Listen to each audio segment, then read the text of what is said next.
अगर दोस्तों आप भारत के वीर जवानों की कहानी सुनना चाहते हैं तो इस चैनल को सब्सक्राइब करना ना भूलें।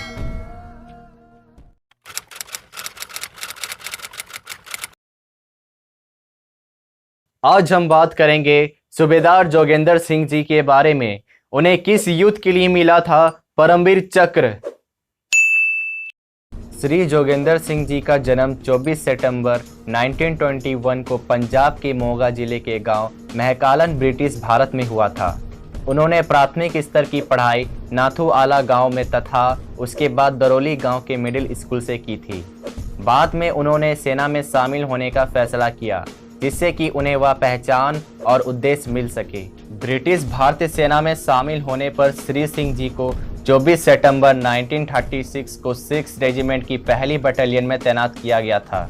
सेना में शामिल होने के बाद उनकी प्रतिभा का विकास हुआ और उन्होंने वायु सेना की परीक्षाएं उत्तीर्ण की। उन्होंने बर्मा की ओर से सेकेंड वर्ल्ड वॉर तथा भारत पाकिस्तान युद्ध के दौरान श्रीनगर में भी भाग लिया था। हथियारों और गोला बारूद की भारी कमी के बावजूद भारत के सैनिक और अफसर बेहद बहादुरी और जोश से भरे हुए थे।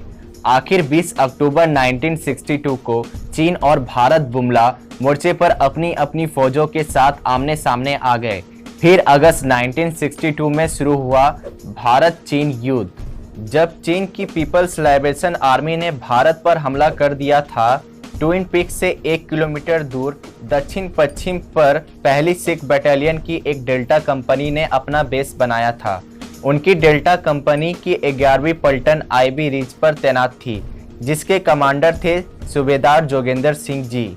सिखों को इस पलटन को तोपों और गोलीबारी से कवर देने के लिए 8वीं बंगाल माउंटेन बैटरी मौजूद थी।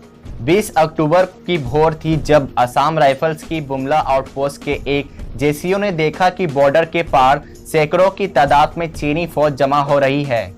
उन्होंने 11वीं पलटन को सावधान कर दिया। श्री जोगेंद्र सिंह जी ने तुरंत हवलदार सूचा सिंह जी के नेतृत्व में एक सेक्शन बमला पोस्ट भेजा।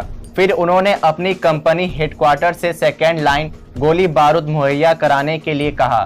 फिर सब अपने अपने हथियारों के साथ तैयार बैठ गए और फिर युद्ध शुरू हो चुका था। लेकिन युद्ध के समय भारतीय सेना के पास जूते और कपड़े शादियों और उस लोकेशन के हिसाब से अच्छे नहीं थे। लेकिन श्री जोगेंद्र सिंह जी ने अपने साथियों का मनोबल बनाए रखने के लिए उन्हें प्रेरित किया। इस बीच भारतीय पलटन की नजरों में आए बगैर एक चीनी टोली ऊपर चढ़ गई। भयंकर गोलीबारी हुई। सिंह जी को मशीन गन से जान में गोली लगी। वे एक बंकर में घुसे और वहां पट्टी बांधी। एकदम विपरीत हालत में भी वे पीछे नहीं हटे और अपने साथियों को चिल्लाकर निर्देश देते रहे। जब उनके गनर शहीद हो गए थे और उनकी पलटन ने बहुत सारे चीनी सैनिकों को मार दिया था, लेकिन उनके भी ज्यादातर लोग शहीद हो चुके थे या बुरी तरह घायल थे। उसके कुछ ही देर बाद पीपल लिबरेशन आर्मी के बंदी के तौर पर सूबेदार जोगेंद्र सिंह जी भी शहीद हो चुके थे।